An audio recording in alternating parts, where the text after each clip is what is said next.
Hey folks, Machinery Pete here. You want to help me find a rare tractor?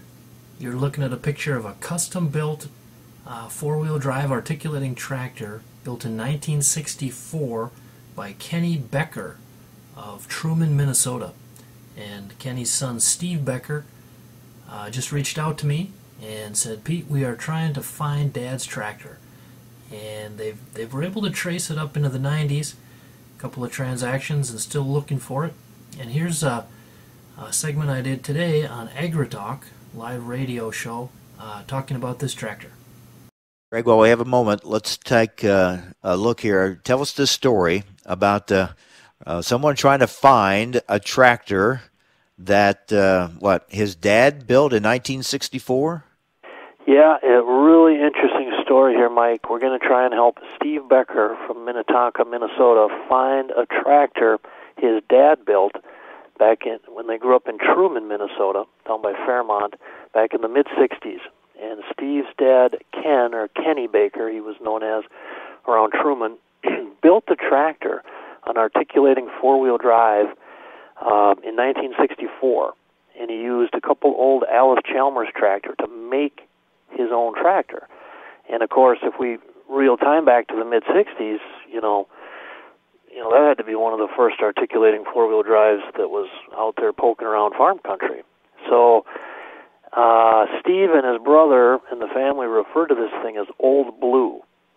And they had it in the family into the 80s, and they're trying to locate it. And Steve's dad, Kenny, passed away in 2002.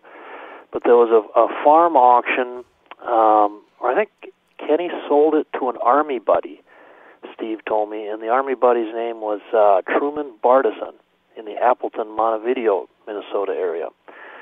And then I think from there it got sold to a guy named Chris Laumb, Laumb, and I think Chris had a sale in the early 90s, and that's where the trail goes cold. And so I'm wondering if listeners out there on KDMA in Montevideo, or maybe KWOA in Worthington, maybe heard stories of this tractor out of the Fairmont-Truman area up around Appleton. And Steve and his brother Ross would love to find this tractor that their dad built. And I'm going to put a picture of it on our Facebook page here later today, and we'll maybe do a blog about it. And, yeah, we just want to help Steve find this thing. Well, if anyone can help find it, I'm guessing you're the guy. Well, I think that's the side business I need to start, Mike, is this tractor CSI here, because it's really fun. A lot of people would love to find their dad or grandpa's favorite tractor, and this is a really unusual case because it was a homemade tractor, and it's very rare and with some historical significance. So, but, family tractors mean something to all of us, and finding dad's or grandpa's tractor is really powerful. And anytime I can help, I sure want to.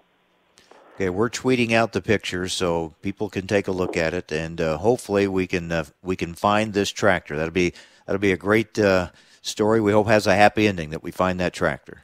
Yeah, well, I'll keep you posted, Mike, and appreciate people taking a look and having a word at the coffee shop. And that's usually what it involves is somebody knows something from 20 years ago. Oh, yeah, my friend Joe, he had an unusual homemade tractor. And if you see a picture of it through your tweet or our Facebook page, yeah, that's kind of the key. And we just want to help Steve connect back that piece of family history there.